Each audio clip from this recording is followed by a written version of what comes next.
फूलों की महक से महकता हुआ कमरा बिल्कुल खामोश था, लेकिन उस खामोशी में अजीब सी बेचैनी छिपी थी।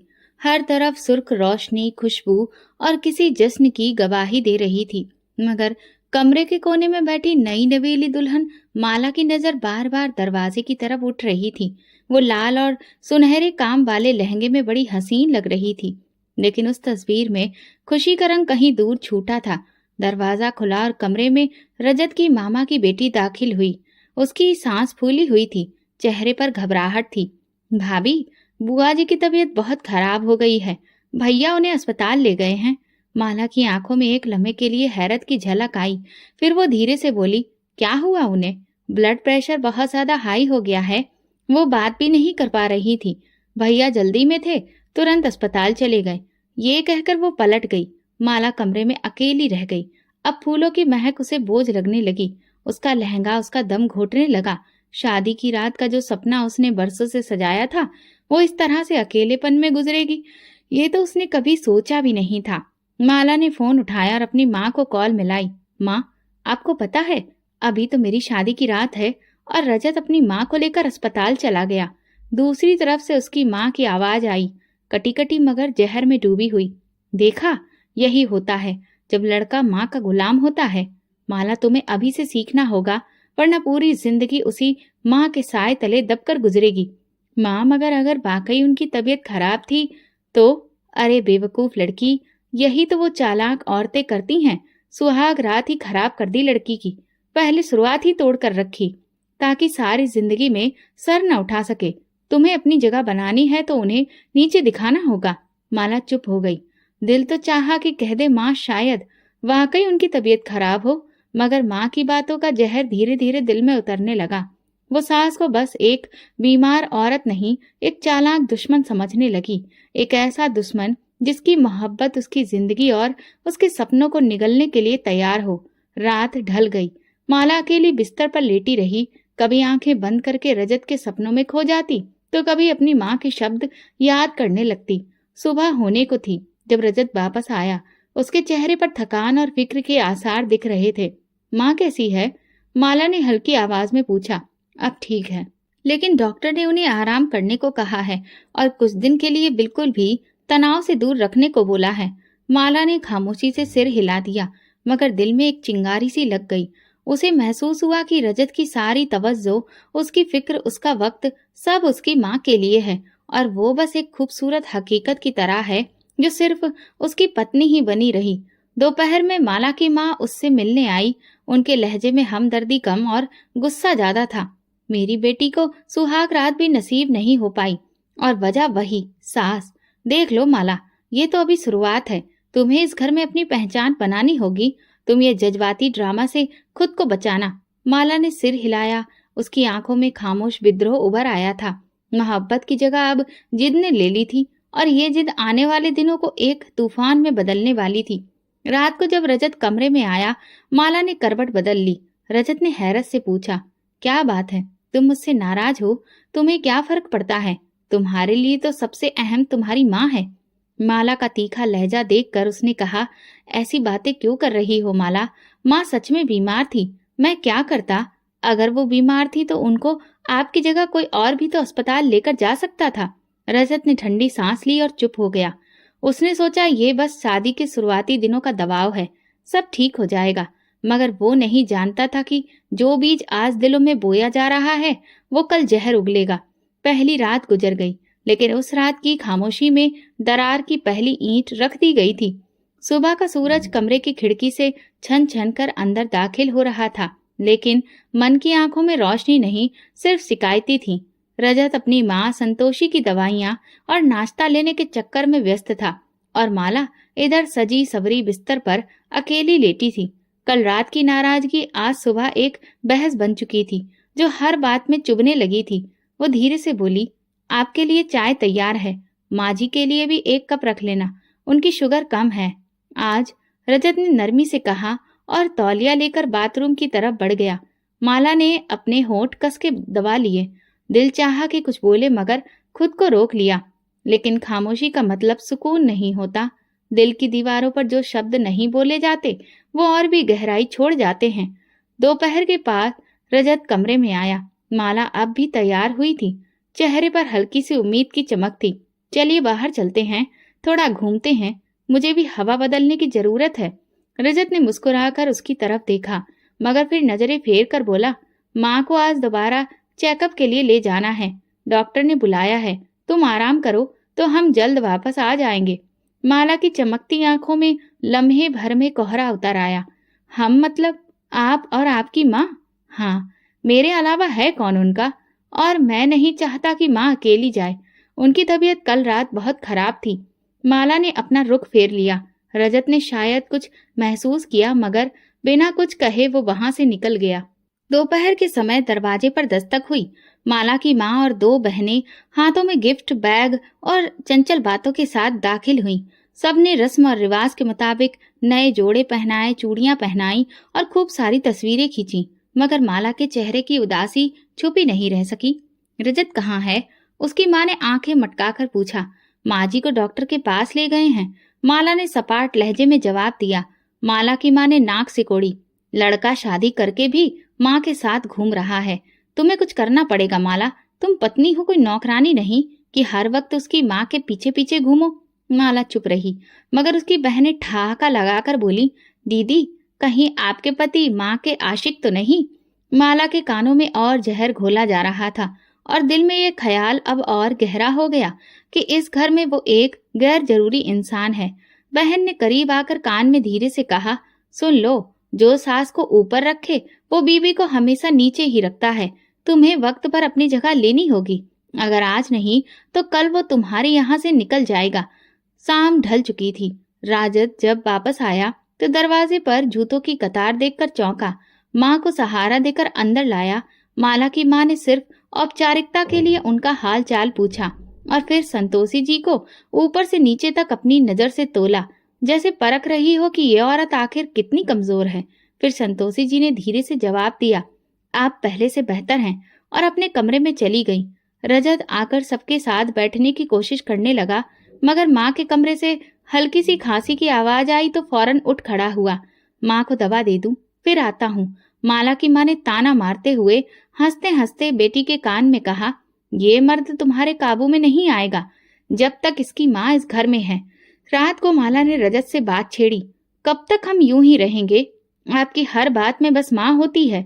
रजत ने ठंडे लहजे में कहा, माँ बीमार है, अभी तो उन्हें ज्यादा ध्यान और ख्याल की जरूरत है, और वैसे भी तुमने तो दिन भर अपनी माँ के साथ वक्त गुजारा।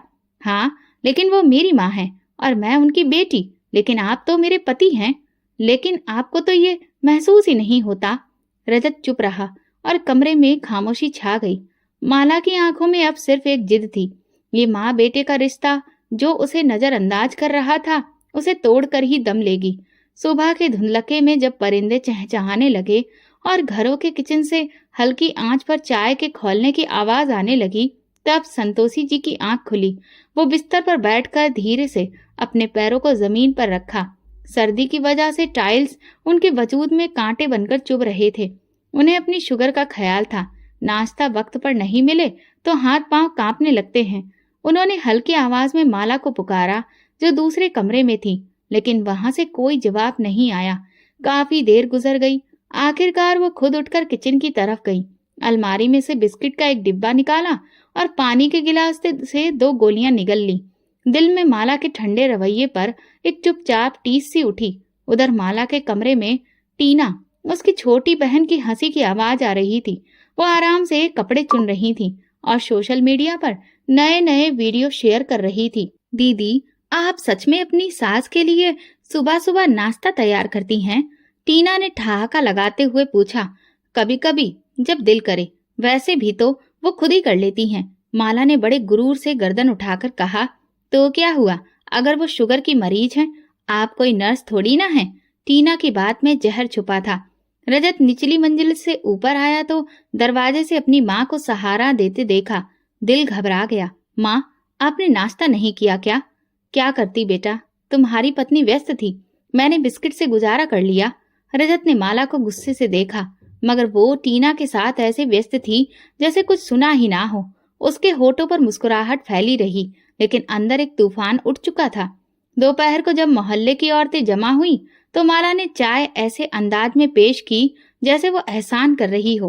बातों बातों में एक औरत बोली, माला बेटा, शादी को अब तो साल भर होने को आया है, कोई खुशखबरी कब सुना रही हो? माला के चेहरे का रंग उड़ गया। किसी ने कहा, अरे तुम तो बहुत खूबसूरत हो, बस भगवान तुम्हें औलाद भी दे। तभी एक और बुढ़िया ने धीरे से कहा, पिछले हफ्ते वो गीता बता रही थी कि उसकी बहू उम्मीद से है, सुना है वो भी झूठी ही निकली। माला ने चाय का कप रख दिया और सीधा अपने कमरे में चली गई। टीना, जो अभी भी वहीं बैठी थी, उसके पीछे जाकर दरवाजा बंद किया। दीदी, ये औरतें तो सूली पर चढ़ा देती हैं। माला की आंखों में आंसू थे, मगर वो रोई नहीं।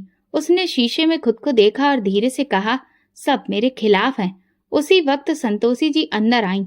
माला ने तुरंत अपना पल्लू ठीक किया और सिर झुका लिया। बेटा, वो औरतें तो गंवार हैं, जलन से भरी हैं, उनकी बातों को दिल पर ना लो। भगवान सबको सब कुछ वक्त पर देता है, तुम फिक्र ना करो।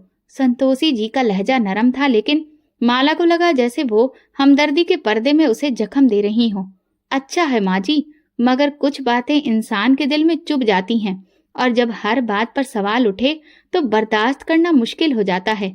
संतोषी जी पल भर को खामोश रहीं, फिर बोली, बेटा, मैं तुम्हारी सास हूँ, दुश्मन नहीं। अगर तुम्हें कोई बात महसूस हो रही है तो तुम मुझे बता सकती हो। माला ने आंखें उठाकर उनकी तरफ देखा, लेकिन कुछ कहे बिना कमरे से बाहर निकल गई। संतोषी जी का दिल बैठ गया। वो जानती थी अब वो वक्त नहीं रहा जब बहू माँ की तरह सास को अपना मानती थी। शाम को रजत वापस आया तो माला ने नाराज होकर कहा, अब मुझे सब लोग बांझ समझने लगे हैं और आपने कभी मेरा साथ नहीं दिया। रजत ने परेशान होकर उसके पास बैठते हुए कहा, मैं तुम्हारे साथ हूँ, मगर तुम खुद इतनी दूर रहती हो कि मुझे समझ नहीं आता कि कैसे तुम्हें संभालूं। संभालने की जरूरत ही नहीं, सिर्फ मेरी इज्जत करो। ये माँ के ताने, औरतों की बातें, ये सब खत्म होनी चाहिए। रजत चुप हो गया। उसके सामने माँ की बीमारी, पत्नी की शिकायतें और घर की कलह सब एक साथ खड़ी थी। रात के सन्नाटे में जब पूरा घर अंधेरे में डूबा था, माला अपनी आंखों में नींद की बजाय बेचैनी की चुभन लिए बिस्तर पर करवटें बदल रही थी। बाहर कहीं दूर से कुत्ते के भौंकने की आवाज आ रही थी और कमरे में हल्की रोशनी में रजत सुकून से सो रहा था। माला के दिल में एक नई तपिश पैदा हो रही थी। मन में मोहल्ले की औरतों की बातें गूंज रही थीं। पता नहीं ये लड़की किस नसीब से आई है, औलाद भी नहीं हुई और सास भी साल भर से बिस्तर पर ही पड़ी है। पता नहीं क्या माहौल होगा इनके घर का। माला ने धीरे से आंखें बंद की, मगर एक चेहरा बार बार सामने आता रहा, संतोषी का चेहरा, जो दिखने में नरम था मगर माला की नजर में अब एक साजिश वाला चेहरा बन चुका था। अगली सुबह नाश्ते की मेज पर खामोशी छाई थी। रजत अखबार पढ़ रहा था और संतोषी जी दवा खा रही थी। माला ने चाय का कप रजत के सामने रखा और खुद कोने में बैठ गई। माला, तुम नाश्ता नहीं करोगी? संतोषी जी ने नरमी से पूछा। माला ने बिना देखे जवाब दिया, मुझे भूख नहीं है। रजत ने अखबार एक तरफ रखा, माला की तरफ देखा, लेकिन कुछ कहे बिना दोबारा चाय की चुस्की लेने लगा। कुछ पल बाद माला के सब्र का पैमाना लबालब हो गया। वो एकदम से बोली, रजत, मुझे तुमसे एक बात करनी है, लेकिन वादा करो कि तुम जज्बाती नहीं होगे। रजत ने सर हिलाया। कहो, क्या हुआ? तुम्हारी माँ मुझे कई तरह की बातें कहती हैं। रजत का चेहरा एकदम सख्त हो गया। क्या? किसने कहा तुमसे? किसी ने कुछ नहीं कहा, खुद सुना है। मैंने सुना था कि वो अपनी सहेली से फोन पर बात कर रही थी। कह रही थी कि मैं तो किस्मत की मारी हूँ, बहू आए भी तो बांझ। रजत की सांस फूलने लगी। उसने गुस्से से कहा, माला, तुम जानती हो माँ ऐसी बात नहीं कह सकती। अगर तुम्हें मुझ पर यकीन नहीं है तो कोई बात नहीं, मगर हर रोज मुझे उन औरतों की बातें सुनाई पड़ती हैं, और अब तुम्हारी माँ की जहर भरी बातें भी। भला मैं कहाँ जाऊं? रजत ने मेज पर जोर से हाथ मारा। बस करो, बहुत हो गया। तुम्हारी हर बात में मेरी माँ को तुम क्यों घसीट लाती हो? वो बीमार है, वो तुमसे बड़ी हैं, उनकी इज्जत करो। माला की आंखें नम हो गईं, मगर वो चुप रही। उसके दिल में अब कोई दुख नहीं था, एक ठोस इरादा था। दिन गुजरते गए और माला ने अपनी खामोशी को एक हथियार बना लिया। एक दिन जब रजत ऑफिस गया था, संतोषी जी ने माला को आवाज दी, बेटा, मेरा ब्लड प्रेशर कम हो रहा है, जरा नमकीन लस्सी बना दो। माला ने दूर से जवाब दिया, अभी मैं व्यस्त हूँ, आप खुद बना लीजिए। संतोषी चुप रही। थोड़ी देर बाद जब माला किचन में आई तो देखा कि संतोषी जी ने खुद ही लस्सी बना ली थी और कांपते हाथों से गिलास उठा रही थी।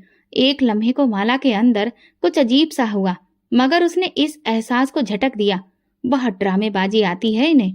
उसने दिल ही दिल में सोचा।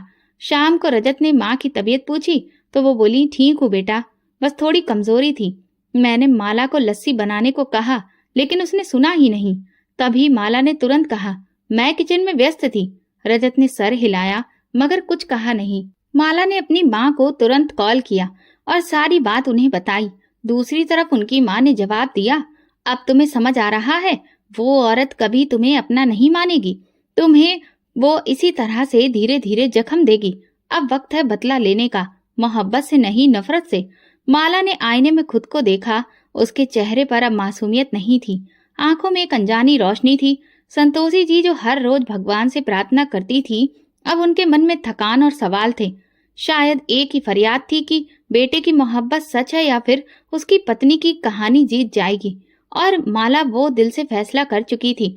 बदगुमानी अब नफरत में बदल चुकी थी और वो उस नफरत को खामोशी से, चुपचाप लेकिन पूरी शिद्दत से समेटने लगी थी। संतोषी जी अब बड़ी बेचैन रहने लगी थी। रजत दफ्तर जा चुका था। माला पहले से भी ज्यादा चुप थी और उसकी खामोशी में किसी तूफान का आभास था। उसने नाश्ता बनाया मगर संतोषी जी के कमरे में जानकारी देना भी ठीक नहीं समझा। संतोषी जी कुछ देर बाद खुद दरवाजा खोलकर बाहर निकली तो किचन में चूल्हे पर पड़ी खाली कढ़ाई को देखकर वापस लौट गई। 10:30 बज चुके थे। इसके बाद माला ने धीरे से माँ जी के कमरे की चाबी ली और दरवाजा बाहर से बंद कर दिया। दरवाजे की दूसरी तरफ अंदर संतोषी जी नींद में लेटी थी, लेकिन जब कुछ देर के बाद उठकर बाहर निकलने की कोशिश की तो दरवाजा बिल्कुल नहीं हिला। उन्होंने दोबारा हैंडल घुमाया, दरवाजा पूरी तरह से बंद था। माला, माला दरवाजा खोलो बेटा। लेकिन बाहर खामोशी थी। संतोषी जी का दिल धड़कने लगा। क्या लाइट चली गई है? शायद माला सुन नहीं पा रही हो। वो खुद को तरह तरह की बातें समझाने लगी और दरवाजे पर दस्तक देने लगी। फिर आवाज ऊंची की, बेटा मैं बंद हो गई हूँ, खोलो। लेकिन किचन में माला चाय के कप के साथ बैठी अपनी माँ से फोन पर बात कर रही थी। बस माँ, आज पहला सबक पढ़ा दिया है।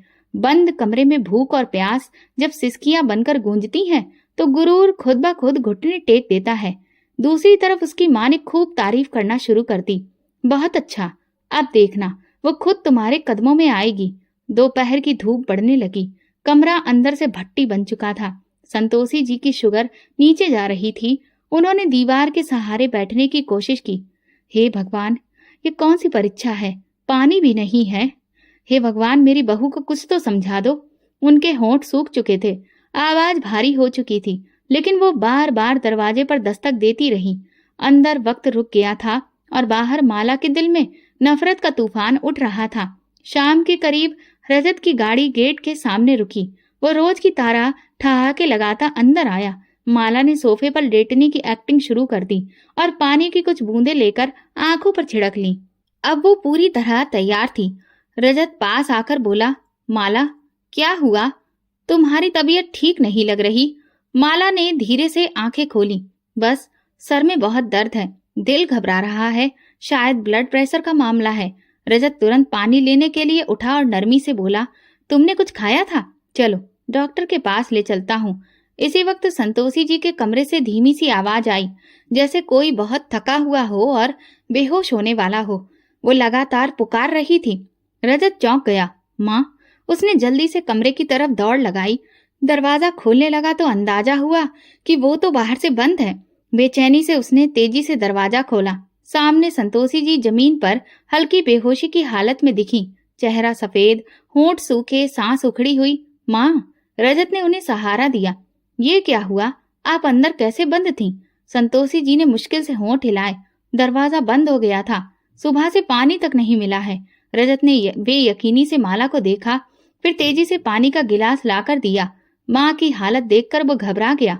तुरंत किचन में आया, माला को देखा और सख्त लहजे में बोला, माँ सुबह से कमरे में बंद थी, पानी तक नहीं पिया। माला ने आंखों पर हाथ रख लिया। मुझे कुछ याद नहीं, शायद सफाई करते करते दरवाजा बंद हो गया। मेरी तबीयत भी तो खराब हो गई थी। रजत ने एक लम्हे को उसे शक से देखा, फिर माँ की हालत को याद किया और तुरंत उनके पास चला गया। वो बिस्तर पर लेटी थी, आंखों में नमी थी, लेकिन जुबान पर कोई शिकायत नहीं थी, सिर्फ खामोशी। रात को जब रजत माँ के पास बैठा था, माला आईने में खुद को देख रही थी। उसकी आंखों में जीत की झलक थी। रजत कमरे में दाखिल हुआ और माँ को यूं बैठे देखकर चौंका। माँ, आपने नाश्ता नहीं किया? संतोषी जी ने धीरे से सिर हिलाया। बेटा, खुद ही कुछ बना लिया था। रजत ने सुकून की सांस ली और पलटने लगा जब संतोषी जी की जुबान से वो बात निकली जो दिल में कई दिनों से दबी थी। रजत, मुझे तुमसे एक बात करनी है। जी माँ। उस दिन मैं कमरे में खुद से बंद नहीं हुई थी। दरवाजा बाहर से बंद किया गया था। मैं माला को आवाज दे रही थी मगर उसने दरवाजा नहीं खोला। रजत की आंखों में एकदम हैरानी थी लेकिन साथ ही उलझन भी। माँ, माला ने बताया था कि सफाई करते करते दरवाजा खुद ब खुद बंद हो गया था और वो बीमार भी थी। संतोषी जी ने बेबस निगाहों से बेटे को देखा। रजत, मैं झूठ क्यों बोलूंगी? पानी के लिए तरसते हुए दरवाजे पर कितनी बार दस्तक दी मगर किसी ने नहीं सुना। रजत ने कुछ कहे बिना रुख मोड़ लिया। माँ, कोई बहम भी तो हो सकता है। माला ऐसी नहीं है। अगर कुछ होता तो वो मुझे जरूर बताती। कहकर वो कमरे से निकल गया और पीछे रह गई सिर्फ संतोषी जी, जिनके चेहरे पर अब दुख की लकीरें थीं। उन्होंने आसमान की तरफ देखा। होठों पर एक सिसकी आकर दम तोड़ गई। बेटे पर अंधा भरोसा अब दिल को काटने लगा था। माला ने पीछे से सारी बातें सुन ली थी। दोपहर में माला ने पूजा करने का बहाना किया और आंखें बंद करके भगवान के आगे बैठ गई। वो बार बार प्रार्थना कर रही थी, हे भगवान, मेरी जिंदगी से ये औरत हटा दो। ये दीवार जो मेरी खुशियों के बीच खड़ी है वो गिर जाए। मेरे पति को सिर्फ मेरा कर दो। ये सब बोलते हुए उसके चेहरे पर सुकून आ रहा था, जैसे किसी ने उसके दिल का बोझ हल्का कर दिया हो। उधर संतोषी जी ने अब हर बात पर खामोश रहना सीख लिया था। वो अपने सारे काम अब खुद ही कर लेती थी। रजत अभी यही समझता रहा कि सब ठीक है। उसकी पत्नी उसकी नजरों में एक बहुत ही अच्छी, सेवा करने वाली और नरम दिल महिला थी और माँ शायद उम्र के इस हिस्से में नाजुक हो गई थी। हर बात को दिल पर ले लेती थी। एक रात जब संतोषी जी हल्के बुखार से जूझ रही थी, उन्होंने माला को आवाज दी, बेटा जरा पानी दो। माला जो कमरे में ही मौजूद थी, उसने सुना मगर छुप गई। कुछ पल खामोश रही। फिर जब दोबारा आवाज आई तो कमजोरी और लड़खड़ाहट के साथ माला ने अपने दिल में कहा, जितना शोर मचाना है मचा लो, अब कोई तुम्हारी आवाज पर नहीं आएगा। आखिरकार संतोषी जी खुद ही उठी, कांपते कदमों से पानी का गिलास भरा और खुद ही दवा ली। जब वापस आई तो दरवाजे के पीछे खड़ी माला ने झांक कर उनकी कमजोरी का मंजर देखा और दिल ही दिल में तंजिया मुस्कुराई। अब खुद ही सब करना पड़ेगा। तुम्हें एहसास होगा कि मेरी जगह कितनी मजबूत है और तुम्हारी क्या हैसियत है। इस घर में सब कुछ चल रहा था, नाश्ता, दोपहर का खाना, शाम की चाय, रजत का आना जाना, लेकिन उन सबके बीच रिश्ते खामोशी से एक अजीब सी उलझन का शिकार हो रहे थे। ये जंग अब कोई खुली लड़ाई नहीं रही थी, बल्कि वो खामोश जंग थी जो धीरे धीरे शरीर में घुसकर सांसें भी छीन लेती है। संतोषी जी की आंखों में अब एक ही प्रार्थना थी, भगवान मेरे बेटे को सच दिखा दे। लेकिन उनकी प्रार्थना पर भी माला की दुआओं की धूल जम चुकी थी और घर की हवा में अब सिर्फ अंधा भरोसा, झूठी पूजा पाठ और खामोशी का जहर फैला था। धीरे धीरे 3 साल बीत गए। वक्त में बहुत कुछ बदल गया था। चेहरों पर लकीरें, लहजों में थकान और रिश्तों में वो खालीपन जिसे कोई शब्दों में बयां नहीं कर सकता। लेकिन एक सुबह जब माला ने हाथ में टेस्ट रिपोर्ट देखी तो उसकी आंखों में पहली बार खुशी की चमक आ गई। रजत, बधाई हो, मैं माँ बनने वाली हूँ। रजत की आंखों में रोशनी लौट आई। वो मुस्कुराया, माला के माथे पर हाथ फेरा और धीरे से बोला, भगवान ने हमारी प्रार्थना सुन ली। उसी शाम मिठाई का डिब्बा हाथ में लिए वो संतोषी जी के कमरे में दाखिल हुआ। माँ, माला उम्मीद से थी। उनकी आंखों से खुशी के आंसू झलक पड़े। मेरा पोता या पोती। वो बड़ी मुश्किल से खुद को संभाल सकी और बोली, अब जो भी हो, बस मेरी बरसों की दुआ आज भगवान ने सुन ली। माला ने दरवाजे की ओर से सब कुछ देखा। वो जानती थी कि संतोषी जी ये सब दिखावा कर रही हैं। वो दिल से और ज्यादा चिढ़ गई क्योंकि वो चाहती थी कि ये खबर सिर्फ उसकी खुशी बने, उसका गर्व बने। लेकिन ये आंसू, ये प्रार्थना, ये मोहब्बतें सब भी सास की झोली में जा गिरी थी। अगले कुछ दिनों में रजत अब और भी ज्यादा माला का ख्याल रखने लगा था। फल, दवा, आराम, हर चीज का ख्याल रखा जा रहा था। लेकिन एक चीज माला को हर रोज अंदर से काटती थी, सैलरी का लिफाफा जो हर महीने रजत अपनी माँ के हाथ में रखता था। एक रात माला ने लहजा नरम रखते हुए बात छेड़ी। रजत, अब हम लोग भी माता पिता बनने वाले हैं, तो क्या ये ठीक नहीं है कि तुम अपनी सैलरी मेरे हाथ पर रखो? मैं बेहतर तरीके से बजट बना सकती हूँ, बच्चों का भी हिसाब रख सकूंगी। रजत ने मुस्कुराकर जवाब दिया, माला, माँ बरसों से जिम्मेदारी संभाल रही है, उनका अनुभव हमसे ज्यादा है, और वैसे भी वो सब कुछ तुम्हारे लिए तो संभाल रही हैं। माला के चेहरे पर वही पुरानी सख्ती लौट आई। क्या तुम्हें मुझ पर भरोसा नहीं? क्या मैं इतनी नालायक हूँ कि अपने घर के खर्चे ठीक से नहीं संभाल सकती? रजत ने पल भर सोचा, लेकिन फिर सुकून से बोला, ऐसी बात नहीं है, लेकिन जब तक माँ है मैं उन्हें ये हक देना चाहता हूँ। माला ने वो रात खामोशी से गुजार दी, मगर अगली सुबह उसके मन में एक नई साजिश जन्म ले चुकी थी। उसने सास के कमरे में दाखिल होकर नरमी से कहा, माँ जी, आपके हाथों में वाकई में तरक्की है, इसीलिए रजत आपको अपनी कमाई देता है। मैं तो अभी कुछ भी नहीं हूँ, मुझ में कहाँ वो बात है। संतोषी जी ने बड़े ही आराम से उसका हाथ थामा। बेटी, तुम भी सीख जाओगी, ये सब तजुर्बे की बात है। माला मुस्कुराकर वापस पलटी, लेकिन दिल में एक फैसला कर चुकी थी। अब वो सिर्फ पत्नी नहीं, माँ बनने वाली थी, और उसे यकीन था कि माँ बनने का दर्जा सब रिश्तों पर भारी होता है। अब हर बात में माला सास को काटने लगी थी। अगर संतोषी जी कहती कि दही ना खाओ, तो माला जानबूझकर 2 कटोरी खा लेती थी। अगर वो आराम करने को कहती, तो वो बाजार निकलने की जिद करती। एक रोज जब रजत घर पर नहीं था, माला ने जानबूझकर दूध में नमक मिला दिया, जो सास की चाय में गया।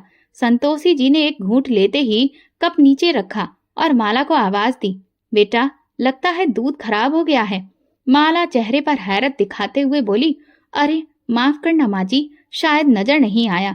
वो जानती थी कि ये मामूली बात है, मगर उनकी छोटी छोटी तकलीफों से वो संतोषी जी को और ज्यादा कमजोर कर रही थी, मानसिक तौर पर भी और शारीरिक तौर पर भी।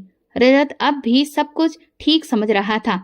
माँ को तनख्वाह देना, माला को दवा देना, बीबी के आराम का ख्याल रखना। माला के दिल में एक ही इच्छा थी, जैसे ही बच्चा पैदा हो उसके हाथ में पूरी सत्ता आ जाए। संतोषी जी सिर्फ नाम के लिए घर में रहें, जिन्हें कोने का एक कमरा देकर बाकी सारा घर उसके कब्जे में हो। वो जानती थी कि ये लड़ाई सिर्फ पत्नी बनकर नहीं जीती जा सकती, माँ बनकर ही माँ से मुकाबला करना होगा।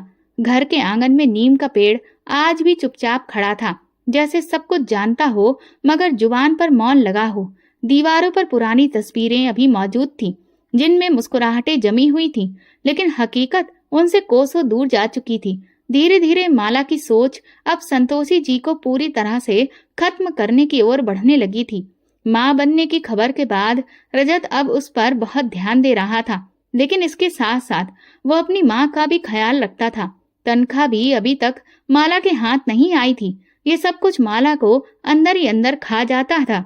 उसी दिन वो शीशे के सामने खड़ी खुद से बात कर रही थी, जब तक ये औरत जिंदा है मेरी खुशियां अधूरी रहेंगी, या तो वो रहेगी या मैं। ये ख्याल उसके दिमाग में पहली बार नहीं आया था, बल्कि वो तो पहले ये इरादा बना चुकी थी। वो अपने अंदर की नरमी और इंसानियत सब कुछ खत्म कर चुकी थी। दोपहर के वक्त जब रजत दफ्तर जा चुका था और नौकरानी छुट्टी पर थी, माला ने धीरे से किचन की अलमारी से तेल की बोतल निकाली। उसने सीढ़ियों के आखिरी 3 सीढ़ियों पर तेल फेंका, बिल्कुल वैसे जैसे वहां पर सफाई के दौरान कुछ गिर गया हो। फिर जैसे कुछ हुआ ही नहीं, वो अंदर आ गई। माँ जी, उसने आवाज दी, ऊपर छत पर आ जाइए, यहाँ आपके लिए धूप वाली कुर्सी रखी है, बैठकर कुछ देर आराम कीजिए।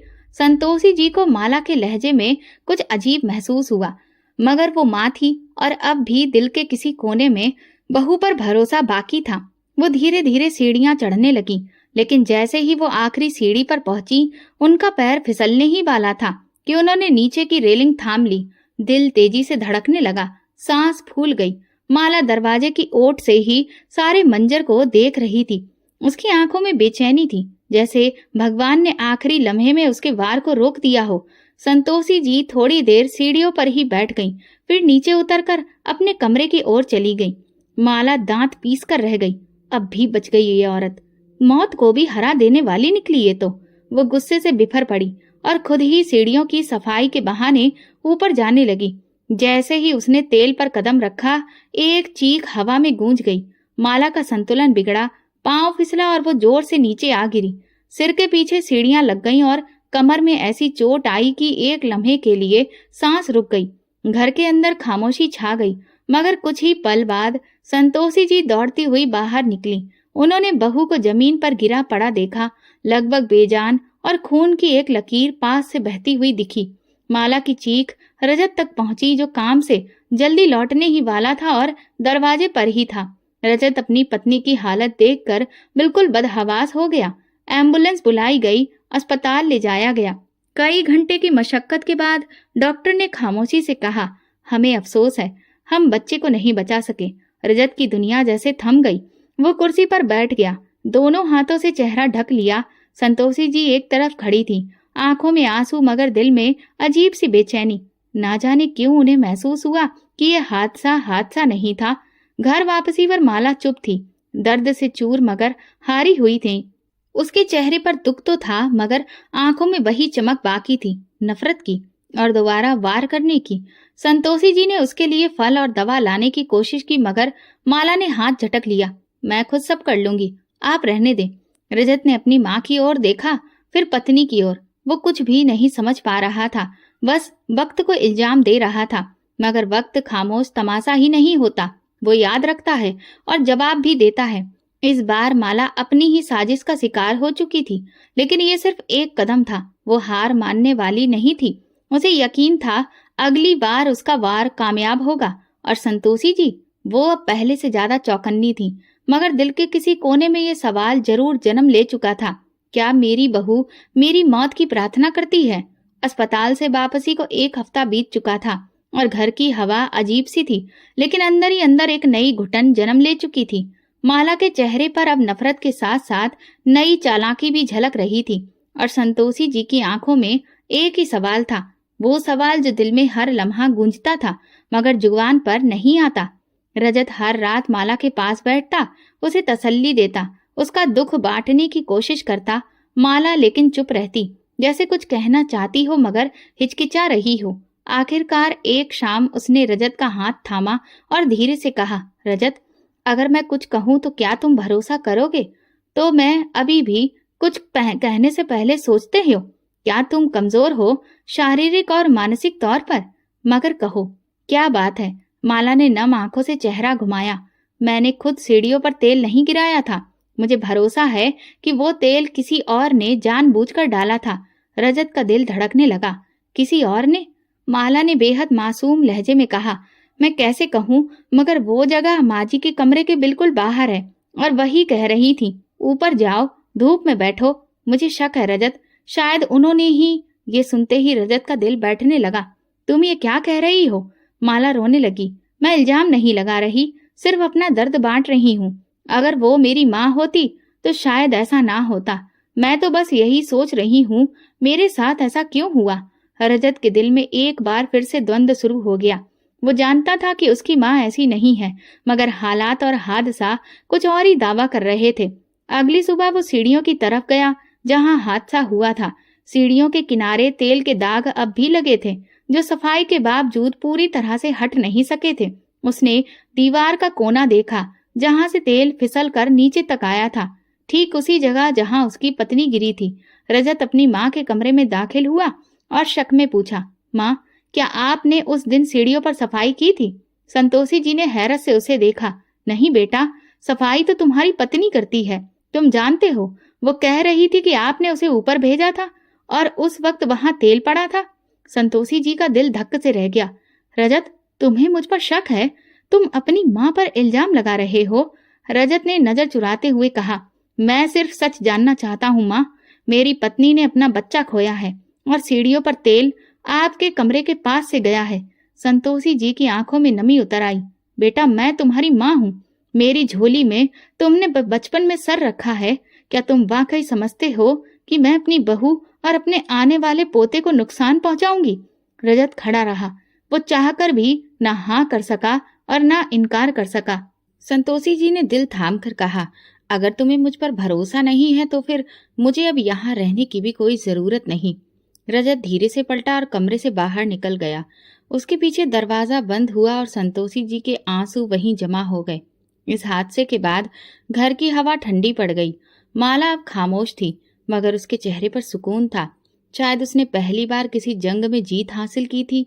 वो हर रोज भगवान से प्रार्थना करती, मेरी हर रुकावट खत्म करो, मेरी हर साजिश को सफल कर दो। रजत माँ के कमरे में कम ही जाता था। संतोषी जी भी कुछ नहीं कहती थी। वो समझ गई थी कि उनके शब्द अब बेजान हैं। बेटे का दिल अब उनके लिए नहीं धड़कता था। उस पर अब किसी और की मिठास ने कब्जा कर लिया था। माला ने एक और दरवाजा खोल दिया था, इल्जाम का, और उस दरवाजे से जो हवा अंदर आई थी उसने अब सिर्फ दीवारें गिरानी शुरू की थी। वो जानती थी कि एक ही बार से दुश्मन को गिराना मुमकिन नहीं होता, लेकिन बदगुमानी की दीवार खड़ी हो चुकी थी। अब बाकी हमले आसान हो गए थे और संतोषी जी, वो सिर्फ सब्र का दामन थामे किस्मत का खेल देख रही थी, चुपचाप, बिना आवाज के। अकेली संतोषी जी हर दिन कोने में खामोश बैठकर गुजारती थी। ना किसी से शिकायत, ना किसी से सिकवा। उनकी आंखों में बरसों की थकान थी। बेटे की बेरुखी का दुख और बहू की चालाकी की गहराई साफ झलक रही थी। माला ने इस खामोशी को कमजोरी समझ लिया था। उसने दिल में ठान लिया था कि अब बड़ा कदम उठाने का वक्त आ गया है। अब संतोषी जी का साया भी वो बर्दाश्त नहीं करेगी। एक दिन रजत दफ्तर से जल्दी लौटा तो देखा माला रो रही थी। उसके हाथ में फटे कपड़े का टुकड़ा था और माथे पर मामूली खरोच। क्या हुआ माला, ये जख्म कैसे लगे? रजत परेशान हो गया। माला ने बस इतना कहा कि किचन में गैस खत्म हो गई। जब मैंने माँ जी से कहा तो उन्होंने मुझे धक्का दिया, मुझे फटे पुराने कपड़े पहनने के लिए दिए। ये कहकर वो फूट पड़ी। रजत का चेहरा गुस्से से लाल हो गया। बस बहुत हो गया, आज मैं फैसला करके रहूंगा। वो तेज कदमों से माँ के कमरे में दाखिल हुआ। संतोषी जी तकिए से लगकर बैठी थी। पूछताछ में वो गरज के बोला, आप इतना कैसे गिर सकती हैं माँ? मेरी पत्नी पर हाथ उठाया आपने? संतोषी जी ने चौंक कर बेटे की ओर देखा। रजत, होश में हो? मैंने कुछ नहीं किया। वो झूठ बोल रही है। झूठ? वो झूठ क्यों बोलेगी? रोज रोज यही शिकायतें, अब जख्म भी, ये सब इत्तेफाक है क्या? रजत का लहजा जहर से भरा हुआ था। संतोषी जी ने बहते आंसुओं को रोकने की कोशिश की। रजत बेटा, तुम ही तो मेरा सब कुछ थे, क्या इतना बदल गया? आज आपको फैसला करना होगा। या तो आप ये घर छोड़ दें या माला जाएगी। मैं अब ये जहर नहीं झेल सकता। संतोषी जी ने जैसे ही उसके शब्द सुने, वो धीरे से उठी और रजत के पास आई। लड़खड़ाती आवाज में बोली, तुमने उस औरत के कहने पर मेरा भरोसा तोड़ दिया। रजत ने मुंह फेर लिया। आप खुद ही देख रही हैं हालत आप कैसी है। और फिर वो लम्हा आ गया जिसकी किसी ने कल्पना भी नहीं की थी। रजत ने गुस्से में माँ का बाजू पकड़ा और दरवाजे की ओर ले जाने लगा।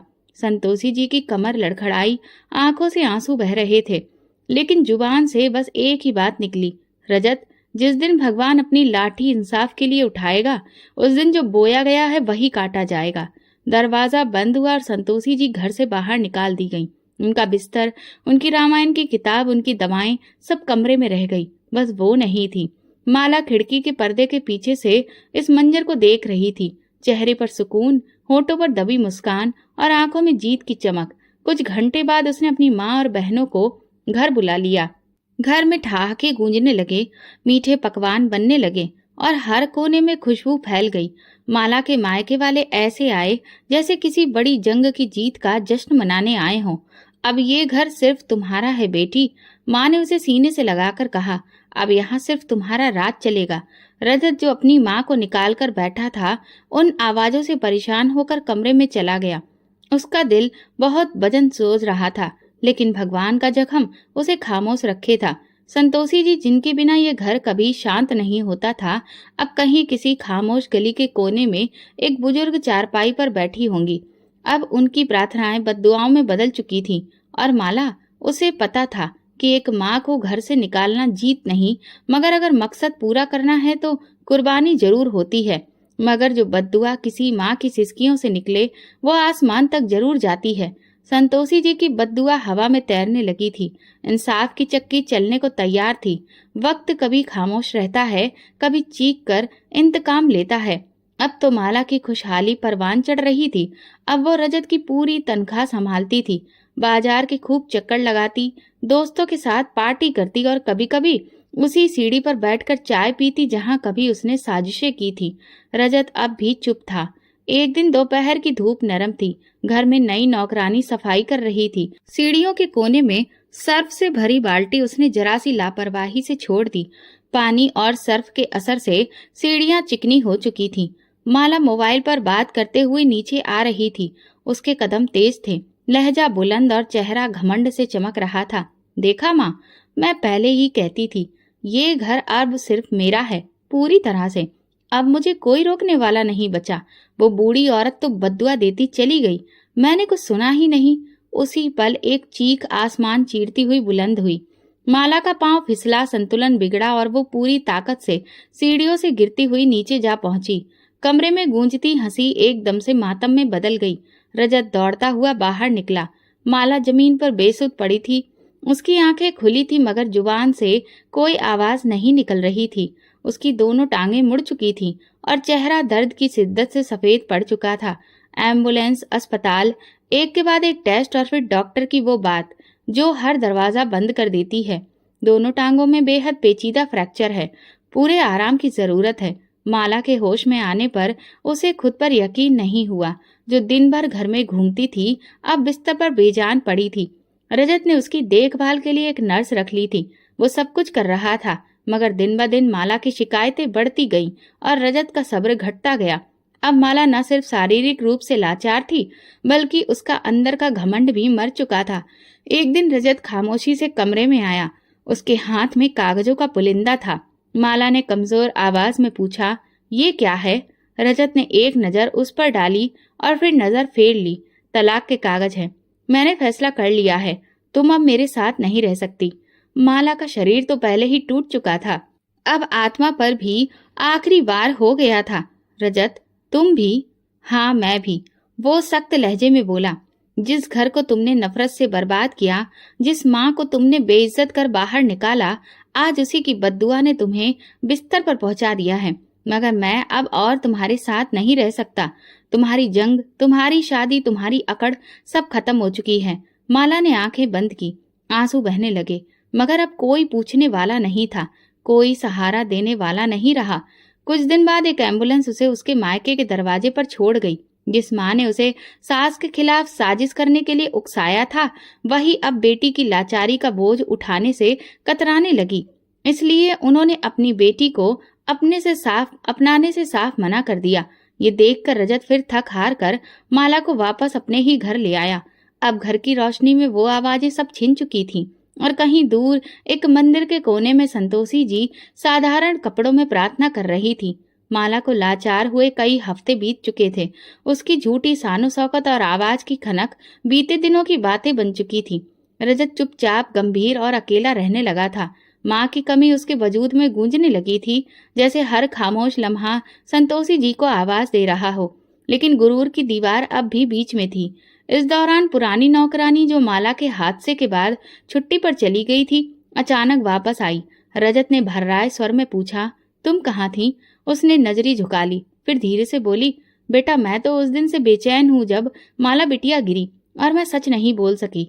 रजत चौंका, क्या मतलब? सच क्या है? नौकरानी ने गहरी सांस ली। सीढ़ियों पर तेल आपकी माँ ने नहीं गिराया था। मैंने वो बाल्टी सीढ़ी से बहुत दूर रखी थी। वो माला बिटिया ही थी जिन्होंने खुद जाकर वहां पर तेल गिराया था, संतोषी जी के लिए। रजत की आंखों के सामने अंधेरा छा गया। कदम लड़खड़ाने लगे और दिल जैसे किसी नाजुक शीशे की तरह टूटने लगा। तुम सच कह रही हो? उसकी आवाज घबरा गई। हाँ बेटा, मैंने अपने कानों से सुना था। वो किसी से फोन पर बात कर रही थी और उसके शब्द थे, अब की बार तो मुझे कामयाब होना ही होगा। रजत की आंखों के सामने पिछले 3 सालों का हर पल किसी फिल्म की तरह दौड़ने लगा। माँ की खामोशी, बहू के इल्जाम, अपना शक और वो सारी बातें जब उसने अपनी माँ को घर से निकाला था। भगवान, मैंने अपनी माँ के साथ क्या किया? वो जमीन पर बैठ गया, दोनों हाथों से चेहरा छुपाकर रो पड़ा। नौकरानी खामोशी से दरवाजे से बाहर चली गई। रजत जैसे कि मलबे में दबा हुआ इंसान था जो सिर्फ प्रार्थना कर रहा था, मेरी माँ ठीक हो। मैं उनसे माफी मांगना चाहता हूँ भगवान, सिर्फ एक बार मुझे उनसे मिला दो। वो अपनी माँ की तलाश में निकल पड़ा। रिश्तेदारों, मोहल्ले वालों, मंदिरों और ओल्ड एज होम्स तक उन्हें ढूंढता रहा। आखिरकार कई दिनों बाद उसे एक मंदिर में अपनी माँ दिख गई। उसकी सांसें जैसे रुक गईं। वो तेजी से वहां पहुंचा। कमरे के कोने में सफेद साड़ी में उसकी माँ खामोश बैठी रामायण पढ़ रही थी। चेहरे पर पहले से ज्यादा झुर्रियां थीं, आंखें धुंधली लेकिन सुकून भरी। वो धीरे से अपनी माँ के पास गया और बोला, माँ। संतोषी जी ने नजर उठाई। इस लम्हे में खामोशी छा गई। रजत दौड़कर उनके कदमों में गिर गया। माँ, मुझे माफ कर दो। मैं बहुत जालिम बन गया था, अंधा हो गया था। आपकी मोहब्बत, आपकी कुर्बानी सब भूल बैठा। संतोषी जी की आंखों से आंसू बह निकले। उन्होंने रजत के सिर पर हाथ रखा और होठों से शब्द निकले, मैंने कभी बद्दुआ नहीं दी बेटा, सिर्फ भगवान से इंसाफ मांगा था, बस इतना ही। रजत ने माँ के हाथ थाम लिए। चलिए माँ, घर चलिए। वो घर जिसकी दीवारें आपके बिना खामोश हैं, अब वहां पर सिर्फ आपकी मर्जी चलेगी। उस शाम संतोषी जी घर में वापस दाखिल हुई, जहां से उन्हें धक्के देकर निकाला गया था। घर की दीवारें जैसे शर्मिंदा थीं और हवा में खामोशी की माफी गूंज रही थी। माला कमरे में बेबस खामोश लेटी थी। जब संतोषी जी कमरे के दरवाजे पर पहुंची तो माला ने नजरें चुराईं। होंठ हिले लेकिन आवाज बंद हो गई। संतोषी जी ने सिर्फ एक नजर डाली, फिर पीछे मुड़ गईं। ना कोई ताना, ना शिकायत, सिर्फ सुकून से खामोशी। क्योंकि जिन्हें भगवान इज्जत देता है, उन्हें दूसरों को नीचा दिखाने की जरूरत नहीं होती। रजत ने अपनी माँ के कदमों को छुआ और उस रात घर की हवा में बरसों बाद एक सुकून उतर आया। अब ये घर पूरा हो चुका था और इंसाफ भी। ये कहानी हमें बताती है कि माँ बाप के साथ किया गया जुल्म कभी खाली नहीं जाता। उनकी दुआएं और बद्दुआएं आपकी किस्मत का रुख बदल सकती हैं।